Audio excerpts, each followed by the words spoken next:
ಸಿನಿಮಾದ ಮೇಕಿಂಗ್ ವಿಚಾರದಲ್ಲಿ ಹೇಳೋದಾದ್ರೆ ಪ್ರತಿಯೊಂದು ಶಾಟ್ ಕೂಡ ಆ ಮಟ್ಟಿಗೆ ಒಂದು ಕ್ವಾಲಿಟಿ ಇರುವಂತದ್ದು ಅದ್ಭುತವಾಗಿ ತೋರಿಸ್ಕೊಟ್ಟಿದ್ದಾರೆ ಅದೊಂದು ಏನೋ ಕಮ್ಮಿ ಅವಧಿಯಲ್ಲಿ ಮಾಡಿದ್ದಾರೆ ಅಂತ ಅನ್ಸಲ್ಲ ಸಿನಿಮಾ. ಹೌದು. ಬಟ್ ಸಿನಿಮಾನು ಅಷ್ಟೇ ಬೇಗ ಮುಗಿಸಿದಾರಂತೆ. ಹೌದು ಸರ್, ನಾನು ಒಂಥರ ಪಾಪ ಹೇಳ್ಬೇಕಂದ್ರೆ ಎಲ್ಲ ಯೂನಿಟ್ ಅವ್ರು ಸಾರಿ ಹೇಳಿದ್ದೀನಿ ನಾನು ಟ್ರೈಲರ್ ಇವೆಂಟ್ ಅಲ್ಲಿ. ಯಾಕೆಂದ್ರೆ ಎಕ್ಸ್ಟ್ರಾ ಓವರ್ ಡ್ಯೂಟಿ ಮಾಡಿಸ್ಬಿಟ್ಟಿದ್ದೀನಿ ಎಲ್ಲರ ಕೈಲೂ. ನಾವು ಸಿನಿಮಾ ಮುಗಿಸ್ಬೇಕು ಬಜೆಟ್ ಅಲ್ಲಿ ಮುಗಿಸ್ಬೇಕು ಅಂತ ಹೇಳಿ. ಶಿವಮೊಗ್ಗ ಸ್ಕೆಡ್ಯೂಲ್ ಅಂತೂ ಎಲ್ಲರೂ ಒಂದು 3 ಅವರ್ ನಿದ್ದೆ ಮಾಡಿದ್ದಾರೆ ಅಷ್ಟೇ. Every day double call sheet ಇರೋದು. ರಾತ್ರಿ 2 ಗಂಟೆಗೆ ಶೂಟಿಂಗ್ ಮುಗಿದ್ರೆ ತಿರ್ಗಾ 6 ಗಂಟೆಗೆ ಸ್ಪಾಟ್ ಅಲ್ಲಿ ಇರ್ಬೇಕಿತ್ತು. ಸೊ ಆ ರೀತಿ ಕೆಲಸ ಮುಗಿಸಿ ನಾವು ಎಲ್ಲರ ಹತ್ರ ಕೆಲಸ ತೆಗ್ಸಿರೋದು. ಅಂಡ್ ಅಷ್ಟೇ ಚೆನ್ನಾಗಿ ಕಾರ್ತಿಕ್ ಸರ್, DOP, ನಮ್ಮ ಡೈರೆಕ್ಟ್ರು, ಎಲ್ಲ ಟೆಕ್ನಿಷಿಯನ್ಸು, ಆರ್ಟಿಸ್ಟ್ಗಳು ಅಷ್ಟೇ ಚೆನ್ನಾಗಿ ಸಪೋರ್ಟ್ ಮಾಡಿದ್ರು ನಮ್ಮ ಸಿನಿಮಾಗೋಸ್ಕರ. ಅವ್ರಿಗೆಲ್ಲರಿಗೂ ಥ್ಯಾಂಕ್ ಯು ಹೇಳಕ್ ಇಷ್ಟಪಡ್ತೀನಿ. ಇವತ್ತು ನೀವೆಲ್ಲ ಪಟ್ಟಿರೋ ಕಷ್ಟ ಸ್ಕ್ರೀನ್ ಮೇಲೆ ಕಾಣಿಸ್ತಾ ಇದೆ.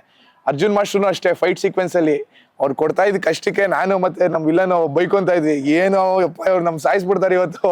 ಯಾಕೆಂದ್ರೆ ಆ ಕ್ಲೋಸ್ ಸರ್ಫೇಸ್ ಅಲ್ಲಿ ಹೊಡೆದಾಡ್ಬೇಕಿತ್ತು, ಜಗಳ, ಆ ಡಸ್ಟು, ಉಸಿರಾಡಕ್ ಆಗ್ತಾ ಇರ್ಲಿಲ್ಲ. ಏನ್ ಒಂಚೂರು ಏನಾರು ನಾವ್ ಹಿಂಗೆ ಎನರ್ಜಿ ಇಲ್ಲ ಕಟ್ ಅನ್ನೋರು, ಎನರ್ಜಿ ಇಲ್ಲ ಅನ್ನೋರು, ನಾವು ಬೈಕೊಂತ ಇದ್ವಿ, ಏನ್ ಬಿಡ್ತಾ ಇಲ್ಲ ನಮ್ನ, ಇವತ್ತೇನೋ ಒಂದ್ ಮಾಡ್ತಾರೆ ಇವರು ಅಂತ. ಸೊ ಆಮೇಲೆ ಬಂದು ಹೇಳಿದ್ರು, ನೀವು ನೋಡಿ ನಾನು ಬೈಕೋತಾ ಇದ್ದೀರಾ ಅಂತ ಗೊತ್ತು, ಅಬ್ಸರ್ವ್ ಮಾಡ್ತಾ ಇದ್ದೀನಿ, ಕಾಣಿಸ್ತಾ ಇದೆ ಮಾನಿಟರ್ ಅಲ್ಲಿ, ಬಟ್ ನೀವು ಸ್ಕ್ರೀನ್ ಮೇಲೆ ನೋಡಿದಾಗ ನಿಮ್ಗೆ ಖುಷಿ ಆಗುತ್ತೆ ನೀವು ಎಷ್ಟು ಚೆನ್ನಾಗಿ ಪರ್ಫಾರ್ಮ್ ಮಾಡಿದೀರಾ ಅಂತ ಅಂದ್ರು.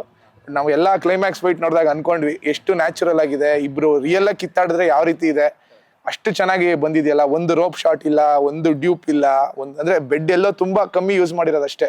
ಅದು ಬಿಟ್ರೆ ತೀರಾ ನ್ಯಾಚುರಲ್ ಆಗೇ ನಾವು ಫೈಟ್ ಮಾಡಿದೀವಿ ಇಡೀ ಸಿನಿಮಾ. ಸೊ ಆ ಮೇಕಿಂಗ್ ಬರೋದಕ್ಕೆ ಎಲ್ಲರ ಒಂದು ಶ್ರಮ, ಎಲ್ಲರ ಒಂದು ಅಂದ್ರೆ ಏನಂದ್ರೆ ಒಂದು ಇಂಟ್ರೆಸ್ಟ್, ನಮ್ಮ ಸಿನಿಮಾದಲ್ಲಿ ಇರೋವಂಥ ಇಂಟ್ರೆಸ್ಟ್ ಹೆಲ್ಪ್ ಆಯ್ತು ಸರ್. ರೌಡಿಸಮ್ ಮಾಸ್ ಸಿನಿಮಾ ಅಂತ ಬಂದಾಗ ಯಾವ್ದಾದ್ರು ಸಿನಿಮಾ ಇನ್ಫ್ಲುಯೆನ್ಸ್ ಮಾಡೇ ಮಾಡುತ್ತೆ. ಕರೆಕ್ಟ್. ಓಂ ಆಗ್ಲಿ, ಜೋಗಿ ಆಗ್ಲಿ, ರಾಜ್ ಆಗ್ಲಿ, ಈ ತರದೆಲ್ಲ ಸಾಕಷ್ಟು ಸಿನಿಮಾಗಳಿರುತ್ತೆ. ನಿಮ್ಗೆ ಸಿಕ್ಕಾಪಟ್ಟೆ ಕಾಡಂತ ಸಿನಿಮಾ ಯಾವುದು ಸರ್? ನಾವು ಅಂದ್ರೆ ಎಲ್ಲಾ ಭಾಷೆ ಸಿನಿಮಾಗಳನ್ನೂ ತುಂಬಾ ನೋಡಿದೀವಿ. ನಾವೀಗ ಸಿಟಿ ಆಫ್ ಗಾಡ್ ನೋಡಿದೀವಿ, ಗಾಡ್ ಫಾದರ್, ಎಲ್ಲ ರೌಡಿಸಮ್ಗೂ ಗಾಡ್ ಫಾದರೇ ಬಿಡಿ. ಸೊ ಅದರಿಂದ ಇನ್ಸ್ಪೈರ್ ಆಗಿರೋಂಥ ಎಲ್ಲಾ ಸಿನಿಮಾಗಳು ಬಂದಿದೆ. ವೆಟ್ರಿ ಮಾರನ್ ಸಿನಿಮಾಗಳನ್ನ ನಾವು ತುಂಬಾ ನೋಡ್ತಾ ಇದ್ವಿ. ಸೂರಿ ಸರ್ ಸಿನಿಮಾ ನೋಡಿದ್ವಿ, ಕಡ್ಡಿಪುಡಿ, ಟಗರು, ಇದು ಎಲ್ಲ ದುನಿಯಾ.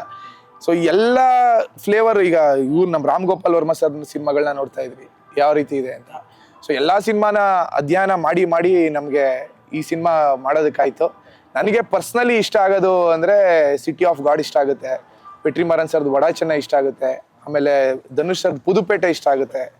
ಸೊ ಇದೆಲ್ಲ ನನಗೆ ತುಂಬಾ ಕನೆಕ್ಟ್ ಆಗುತ್ತೆ. ನಮ್ದು ಬಿಡಿ, ನಮ್ದು ಯಾವಾಗ್ಲೂ ಅದು ಡಿಫಾಲ್ಟ್ ಓಮು ಜೋಗಿ ಎಲ್ಲ. ಸೊ ಅದನ್ನ ಯಾರು ಬೀಟ್ ಮಾಡಕ್ಕಾಗಲ್ಲ ನಮ್ಮ ಕನ್ನಡ ಇಂಡಸ್ಟ್ರಿಲಿ. ಎಷ್ಟೇ ರೌಡಿಸಮ್ ಸಿನಿಮಾ ಬರ್ಬೋದು, ಆ 2 ಸಿನಿಮಾನ ಮೀರ್ಸೋಂತ ಸಿನಿಮಾ ಯಾವ್ದು ಚಾನ್ಸೇ ಇಲ್ಲ. ಯಾಕೆ ಪ್ರಶ್ನೆ ಕೇಳಿದೆ ಅಂತಂದ್ರೆ ಆ ಫ್ರೇಮಿಂಗ್ ಗಳಲ್ಲಿ ಅದೊಂದು ಇನ್ಫ್ಲುಯೆನ್ಸ್ ಕಾಣಿಸುತ್ತೆ. ಸೂರ್ಯ ಸ್ಟೈಲ್ ಆಫ್ ಮೇಕಿಂಗ್, ಕರೆಕ್ಟ್, ಹೆಸರುಗಳು A to Z, ರಾಕ, ಹೌದು, ಕವಳ, ಪಕ್ಕಾ ಸೀನ್, ಹೌದು. ಅದೇ ಸರ್, ಪ್ರತಿಯೊಬ್ಬ ಮೇಕರ್ಗು ಇನ್ನೊಬ್ಬ ಮೇಕರ್ ಇನ್ಫ್ಲುಯೆನ್ಸ್ ಆಗಿರ್ತಾನೆ. ಅವ್ರು ಇನ್ಸ್ಪೈರ್ ಆಗಿ ಅವರು ಇಂಡಸ್ಟ್ರಿಗೆ ಬರ್ತಾರೆ. ಸೊ ಅವರಲ್ಲೇ ಒಂದೊಂದು ಅಂಶಗಳನ್ನ ತಗೊಂಡು ಎಲ್ಲ ಜೋಡಿಸಿ ಒಂದು ಸಿನಿಮಾ ಆಗುತ್ತೆ.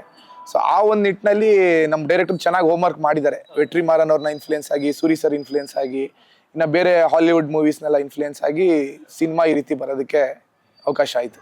ಸಿನಿಮಾದಲ್ಲಿ ಮತ್ತೊಂದು ಬಿಗ್ಗೆಸ್ಟ್ ಸರ್ಪ್ರೈಸ್ ಅಂದ್ರೆ ಥ್ರಿಲ್ಲರ್ ಮಂಜು. ಹೌದು, ಸ್ಟಂಟ್ ಗಳು ನೋಡ್ತೀವಿ, ಒಂದಷ್ಟು ಸಿನಿಮಾಗಳೇ ಪಾತ್ರಗಳು ನೋಡ್ತೀವಿ, ಬಟ್ ಇಲ್ಲಿ